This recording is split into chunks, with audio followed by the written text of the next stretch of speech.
Question arise होता है, why we take emulsifying agent. Start करें कैसे, इसको सबसे पहले हमें करना है। तो सोप सॉल्यूशन ऐड करने के बाद जैसा कि आप देख सकते हैं अब हमारी लेयर सेपरेट हो चुकी हैं तीनों सैंपल्स की, कैस्टर ऑयल, मशीन ऑयल और मस्टर्ड ऑयल की। सो हेलो बच्चों, कैसे हैं आप सब। तो बच्चों जैसे कि आप सबको पता है कि आपके फाइनल एग्जाम्स बहुत नज़दीक हैं, लेकिन उससे पहले हम डिस्कस कर लेते हैं आपके फाइनल प्रैक्टिकल, क्योंकि आपके फाइनल प्रैक्टिकल आपके फाइनल एग्जाम से पहले होंगे।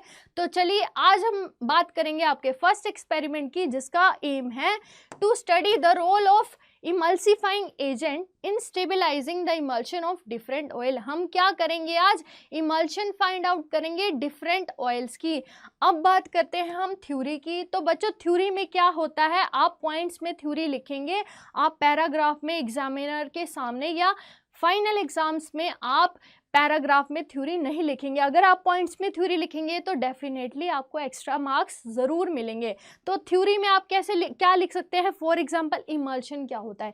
Emulsion are the mixture of two immiscible liquid. तो इमिजिबल मतलब जो लिक्विड आपस में डिसॉल्व नहीं होते, ठीक है, जो आपस में डिसॉल्व नहीं होते उन्हीं की तो हम इमल्शन फाइंड आउट कर सकते हैं ना। उसके बाद हम यहाँ पे दो टर्म पढ़ेंगे, ठीक है। कौन सी दो टर्म पढ़ेंगे बच्चों, उसके बाद बच्चों हम यहाँ पे दो टर्म पढ़ेंगे, डिस्पर्स्ड फेज, ठीक है, एंड डिस्पर्जन मीडियम, ठीक है। यहाँ पे हम डिस्पर्स्ड फेज लेंगे स्मॉल क्वांटिटी में एंड डिस्पर्जन मीडियम लेंगे लार्ज क्वांटिटी में। फॉर एग्जांपल हमने oil in water emulsion check किया, तो ऑयल हमने ले लिया डिस्पर्जन मीडियम एंड वाटर हमने ले लिया dispersed phase and vice versa, ठीक है। उसके बाद हम क्या करेंगे बच्चों, ये तो आ गई हमारी थ्योरी, ठीक है। उसके बाद ऐसे ही हमने थ्योरी लिखनी है। उसके बाद क्या आता है हमारा प्रोसीजर। तो प्रोसीजर में क्या करते हैं बच्चों, हाँ इस एक्सपेरिमेंट का फर्स्ट पार्ट क्या है, फर्स्ट लाइन क्या है, हमने डिस्टिल्ड वाटर लेना है और हमारी डिफरेंट टेस्ट ट्यूब्स लेनी है। क्या लेनी है बच्चों, यहाँ पे हमने क्या लेना है, डिफरेंट टेस्ट ट्यूब, जिसको नाम हमने दे देना है ABCDE।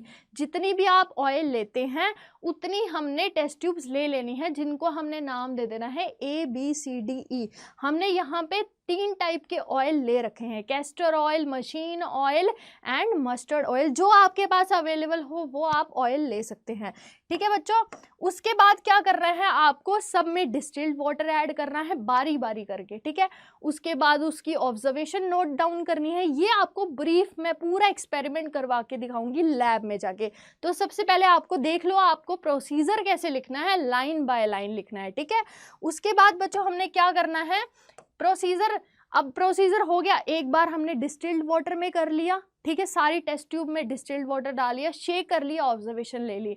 उसके बाद हम इमल्सिफाइंग एजेंट के साथ करेंगे। इमल्सिफाइंग एजेंट आप सोप सोल्यूशन ले सकते हैं, ठीक है। इमल्सिफाइंग एजेंट आपने सोप सोल्यूशन ले लिया, एक बार आपने ऑब्जर्वेशन नोट डाउन कर ली, ठीक है। उसके बाद आप इमल्सिफाइंग एजेंट के साथ अपनी टेस्ट ट्यूब्स को शेक कर सकते हैं, उसका टाइम नोट कर सकते हैं। उसके बाद ये तो आ गई प्रोसीजर की बारी, ठीक है। अब हमने देखना है, ठीक है, कि अब हम इस प्रैक्टिकल को कैसे, हम प्रैक्टिकल लैब में कैसे परफॉर्म करते हैं। तो चलिए हम प्रैक्टिकल लैब में इस एक्सपेरिमेंट को परफॉर्म करके देखते हैं, ठीक है। तो बच्चों मैंने आपको जैसे कि एम बताया, थ्योरी बताई एंड हमने प्रोसीजर भी यहाँ पे हमने डिस्कस कर लिया, लेकिन अब हम देखेंगे कि इस एक्सपेरिमेंट को लैब में कैसे परफॉर्म करते हैं। तो मैम बताइए यहाँ पे क्या क्या हमने ले रखा है प्रोसीजर में। तो यहाँ पे हमने सैंपल लिए हैं, ऑयल सैंपल्स जो हम यूज करने वाले हैं, और हमारा है वाटर सैंपल। इमल्सिफाइंग एजेंट में जो एज अ इमल्सिफाइंग एजेंट हम यूज कर रहे हैं वो होगा सोप सॉल्यूशन। तो जो डिफरेंट ऑयल्स हैं उसमें है सबसे पहले कैस्टर ऑयल, जिसे हमने लेबल किया है A। सेकेंड टेस्ट ट्यूब जो हमारी B टेस्ट ट्यूब है उसमें हमने लिया है मशीन ऑयल, और थर्ड C टेस्ट ट्यूब में हमने लिया है मस्टर्ड ऑयल। तो ये 3 डिफरेंट ऑयल्स का हम देखेंगे कि डिस्पर्स्ड फेज कौन सा होने वाला है, डिस्पर्जन मीडियम कौन सा होने वाला है। तो मैम स्टार्ट करें कैसे, इसको सबसे पहले हमें करना है जी। तो बच्चों सबसे पहले हमने क्या ले लेना है, हमारा A सैंपल जो है कैस्टर ऑयल। हमने इसमें थोड़ा सा अपना डिस्टिल्ड वाटर पोर करना है। मैम थोड़ा सा डिस्टिल्ड वाटर पोर करें। तो सबसे पहले हम A टेस्ट ट्यूब जो हमारी कैस्टर ऑयल की टेस्ट ट्यूब है उसमें थोड़ा सा वाटर ऐड करेंगे। इस एक्सपेरिमेंट में हमने 10 ml, हम मान के चल सकते हैं कि हम 10 मिलीलीटर ऐड करने वाले हैं। तो हम इसमें सबसे पहले डालेंगे तो बच्चों हमने कैस्टर ऑयल में डिस्टिल्ड वाटर जैसे आपको बताया मैम ने पॉर कर दिया। अब हम इसको करेंगे शेक। तो जैसे ही हमने शेक करके हटाया वैसे ही हम अपनी स्टॉप वॉच ऑन कर देंगे। ये आपको प्रिकॉशंस में भी दे रखा है कि जैसे ही हम शेक करके टेस्ट ट्यूब को हटा देते हैं, स्टैंड बाय पे रख देते हैं, वैसे ही हमने अपनी स्टॉप वॉच ऑन कर देनी है। तो आपको इसे अच्छे से शेक करना है और जब ये अच्छे से शेक हो जाएगा, ये देखो क्लाउडी सा एक हमें सब्सटेंस मिलेगा, इसमें क्लाउडी सॉल्यूशन मिलेगा। जब ये क्लाउडी सॉल्यूशन आ जाएगा तो हम इसे अनडिस्टर्ब यहाँ पे रख देंगे और उसके साथ ही हम इंस्टेंटली अपनी स्टॉप वॉच को भी यहाँ स्टार्ट कर दिया है ताकि हम उसका एक्यूरेट टाइम मेजर कर सकें। तो बच्चों हमें यहाँ पे ये देखना है कि इसकी जो डिफरेंट लेयर्स हैं वो कितने टाइम में सेपरेट होती हैं, यानी कि कैस्टर ऑयल कितने टाइम में वाटर से सेपरेट हो जाता है। ठीक है, तो ये हमने टाइम यहाँ पे नोट कर रहे हैं बच्चों। ठीक है, टाइमर हमने लगा दिया है। तो बच्चों ये हमने कैस्टर ऑयल के साथ अपनी एक रीडिंग मेजर कर ली। ठीक है, अब हम करेंगे मशीन ऑयल के साथ। तो मशीन ऑयल में भी हम सेम इसी तरह से वाटर ऐड करेंगे एंड इसको फिर से शेक करेंगे और जैसे ही हम इसको स्टैंड बाय पे रखते हैं, फिर से मैं प्रिकॉशन आपको नोट डाउन कर रही हूँ, वैसे ही हमने अपनी स्टॉप वॉच ऑन कर देनी है।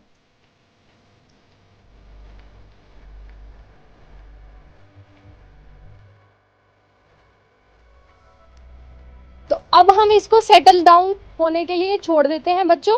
ठीक है, हमने अपनी स्टॉप वॉच ऑन कर दी है, वैसे ही आप अपनी रीडिंग को नोट डाउन कर लीजिएगा जैसे ही ये लेयर जो है सेपरेट हो जाती है। ठीक है, और लास्ट अब जो हमारा मस्टर्ड ऑयल है उसमें भी हम वाटर ऐड करेंगे।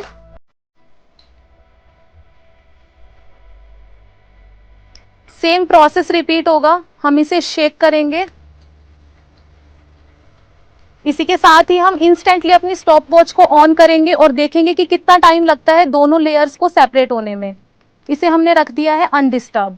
तो ये हमने देखा है कि ऑयल और वाटर कितना टाइम लेते हैं सेपरेट होने में एक दूसरे से, और अभी हमारा इमल्सिफाइंग एजेंट का रोल नहीं आया है। अभी हम जो अपनी रीडिंग्स लेंगे वो सिर्फ वाटर और ऑयल के साथ में ले रहे हैं, विदाउट इमल्सिफाइंग एजेंट। तो बच्चे यहाँ पे आप देख रहे हो कि हमारी जो लेयर्स हैं वो सेपरेट आउट हो रही हैं। देखो मस्टर्ड ऑयल की लेयर ऊपर जा रही है और जो हमारा डिस्टिल्ड वाटर है वो नीचे धीरे धीरे करके सेटल डाउन होता जा रहा है। देखो आपको दिख रहा होगा यहाँ पे हमारी लेयर्स क्लियरली। तो जैसे ही ये लेयर्स प्रॉपर तरीके से सेटल डाउन हो जाएंगी, अलग अलग हो जाएंगी, वैसे ही हम अपना रीडिंग नोट डाउन कर लेंगे। सेम अब हमारा जो सेकंड मशीन ऑयल का सैंपल था उसमें भी हम अपना सोप सॉल्यूशन ऐड करेंगे। इंस्टेंटली हम अपनी स्टॉप वॉच को भी स्टार्ट कर लेंगे।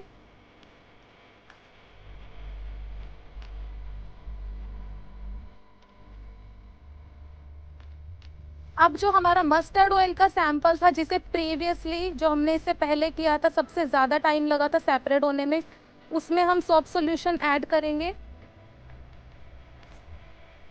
शेक करेंगे, अपनी स्टॉप वॉच को हम स्टार्ट करेंगे, इसे अनडिस्टर्ब यहाँ पर रखेंगे और देखेंगे अब कितना टाइम लगता है हमारे सैंपल्स को सेपरेट होने में, वाटर से डिफरेंट लेयर बनाने में। तो सोप सॉल्यूशन ऐड करने के बाद जैसा कि आप देख सकते हैं अब हमारी लेयर सेपरेट हो चुकी हैं तीनों सैंपल्स की, कैस्टर ऑयल, मशीन ऑयल और मस्टर्ड ऑयल की। और जो इसकी एग्जैक्ट रीडिंग है अब वो मैम एक्सप्लेन करेंगी ऑब्जर्वेशन टेबल के साथ और वाइवा क्वेश्चंस के साथ।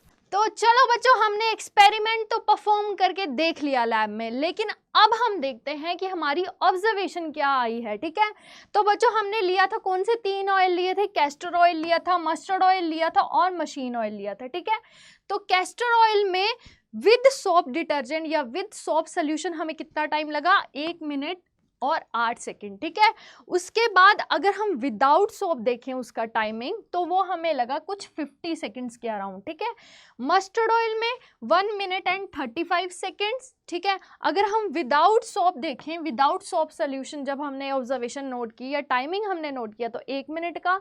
ठीक है, मशीन ऑयल में 1 मिनट का विद सोप। ठीक है, विद सोप सोल्यूशन। और अगर हम विदाउट सोप सोल्यूशन की बात करें तो 40 सेकेंड्स लगे। तो बच्चों हमारी यहाँ पे ऑब्जर्वेशन आप देख सकते हो, क्लियरली देख सकते हो कि अगर हम विदाउट सोप लेते हैं तो वो कम टाइम लगता है, लेकिन अगर हम सोप सोल्यूशन डालेंगे तो ज़्यादा टाइम लगेगा। इसका मतलब है बच्चों अगर हम अपना इमल्सिफाइंग एजेंट उसमें डाल देते हैं तो हमारा जो लेयर सेपरेट होती है ऑयल की वो ज़्यादा टाइम लेती हैं, लेकिन अगर हम विदाउट सोप लेंगे या विदाउट इमल्सिफाइंग एजेंट लेंगे तो कम टाइम लगता है। इसका मतलब जो हमारा इमल्सिफाइंग एजेंट है वो जो है इमल्शन को स्टेबल कर देता है और हमारे टाइम पीरियड को बढ़ा देता है, यानी कि जो इमल्शंस और लेयर होती हैं उनको सेपरेट होने में ज़्यादा टाइम लगता है इमल्सिफाइंग एजेंट में। ठीक है, ये आपकी ऑब्जर्वेशन आ गई। ठीक है, तो अब बच्चों देखो हम नेक्स्ट चलते हैं। अब हम बात करेंगे वाइवा क्वेश्चंस की, मेन आपका वाइवा पार्ट। क्यों? क्योंकि आपने एक्सपेरिमेंट परफॉर्म कर लिया, सब कर लिया, लेकिन आप वाइवा में ज़रूर फंसोगे। ठीक है, तो एग्जामिनर आपसे क्या क्वेश्चन पूछेगा, हम यहाँ पे एक दो क्वेश्चन डिस्कस कर लेते हैं। फर्स्ट क्वेश्चन है बच्चों हमारा, name a reagent other than soap which can be used as an emulsifying agent in the oil in water type emulsion. तो बच्चों हम यहाँ पे कौन सा एक और रिएजेंट यूज़ कर सकते हैं विद अलग सोप से अलग, जो हमें इमल्सिफाइंग एजेंट का काम करता है। A reagent other than soap that can be used as an emulsifying agent in oil in water type emulsion is lecithin. Lecithin क्या होता है? जो एग का योक होता है उसके साथ एक थिक लेयर वाला सोल्यूशन होता है, आपने देखा होगा एक थिक लेयर सा होता है, उसको भी हम उसको लेसिथिन बोलते हैं, उसको भी एज अ इमल्सिफाइंग एजेंट हम यहाँ पे यूज़ कर सकते हैं बच्चों। ठीक है, नेक्स्ट क्वेश्चन हम यहाँ पे देख लेते हैं, milk is said to be stable emulsion what provide stability to the milk. Milk जो है एक स्टेबल इमल्शन का काम करता है, लेकिन उसको स्टेबिलिटी कौन प्रोवाइड करता है? तो इमल्शन इसको यहाँ पे स्टेबिलिटी कौन प्रोवाइड करेगा बच्चों?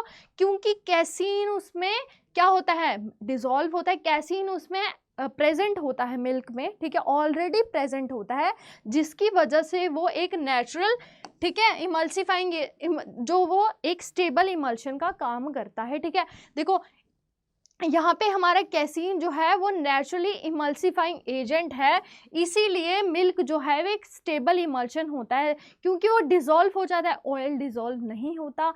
ठीक है, इसीलिए वो स्टेबल इमल्शन है। ऑयल डिज़ोल्व नहीं होता, लेकिन मिल्क जो है डिज़ोल्व हो जाता है क्योंकि कैसीन की वजह से। ठीक है, अब से थर्ड क्वेश्चन हम देखते हैं, can two miscible liquids form an emulsion? No, क्योंकि टू मिजिबल लिक्विड कैसे इमल्शन फॉर्म कर सकते हैं? टू मिजिबल लिक्विड, मिजिबल कौन से होते हैं? जो आपस में डिसॉल्व हो जाते हैं, लेकिन इमल्शन वही क्रिएट कर सकता है जो इमिजिबल लिक्विड होता है।